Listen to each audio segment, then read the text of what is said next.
Les trophées du patrimoine édition 2026 depuis le Grand Forum du patrimoine. On est ravi d'accueillir Benjamin Prodhomme. Benjamin, bonjour. Bonjour Fabrice. Vous êtes fondateur de Cézembre Capital et vous venez de recevoir le trophée de l'interprofessionnalité, c'est-à-dire toutes les relations avec les notaires, les avocats, bref, vous les connaissez tous.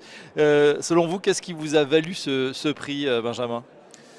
Écoutez, en tout cas merci au groupe FICA déjà pour ce prix qui m'est décerné. C'est tout le travail fait sur ces dernières années auprès de nos partenaires notaires, avocats et experts comptables. Nous, on travaille exclusivement avec ces professionnels main dans la main pour toute la gestion de nos dossiers sur les sujets d'ingénierie patrimoniale. On leur délègue à 100%. Donc ça, c'est un point qui est très important parce que on pense que ce n'est pas forcément toujours opportun d'aller empiéter sur le travail de nos confrères. Et donc, on délègue toute cette partie-là auprès de ces professionnels du droit et du chiffre. D'accord. Qu'est-ce qui vous reste du coup? C'est l'allocation globale, c'est la vision un peu Exactement, hélicoptère. tout à fait, c'est ça. C'est l'allocation des portefeuilles financiers de nos clients sur toutes les classes d'actifs qu'on peut connaître, sur du coté, du non-coté, de l'immobilier, en France, au Luxembourg, en Suisse ou dans d'autres pays éventuellement. Ouais. Benjamin, c'est intéressant que vous parliez de classe d'actifs parce qu'il y en a de plus en plus accessibles. Autrefois, c'était à la gestion de fortune, je pense aux produits structurés assez complexes, au private equity. Aujourd'hui, on a tout à portée de main avec, à partir de sommes relativement modestes. Comment on gère ça, cette pléthore de nouvelles opportunités? Alors c'est vrai qu'aujourd'hui on a accès à des offres de produits financiers très larges pour les particuliers.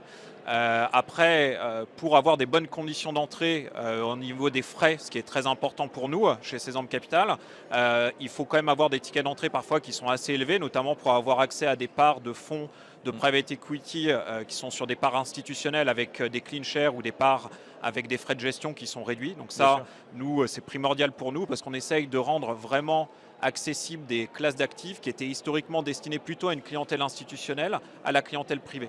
Donc les tickets d'entrée sont plutôt d'habitude autour de 100 000, 200 000, voire 500 000 euros pour certains produits.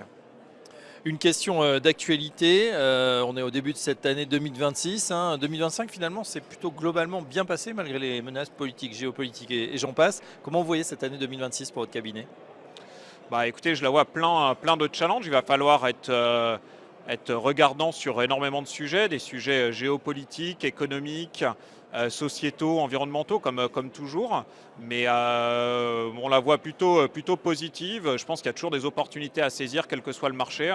Donc on est en veille, on étudie toutes les solutions d'investissement et on va aller sélectionner les produits qu'on estime les plus performants en fonction des besoins des clients, que ce soit en termes de rendement et de frais également.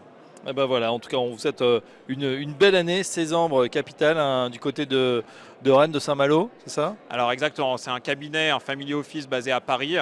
Mais étant historiquement breton, j'ai voulu donner un petit clin d'œil au nom de la société. Et Cézembre, c'est le nom d'une île au large de Saint-Malo, d'où je suis originaire. On sait tout en tout cas. Allez découvrir Merci, Cézembre. Fabrice. Benjamin Prodhomme, je rappelle que vous êtes fondateur de Cézembre Capital et à très bientôt sur le Grand Forum du patrimoine. Merci à vous.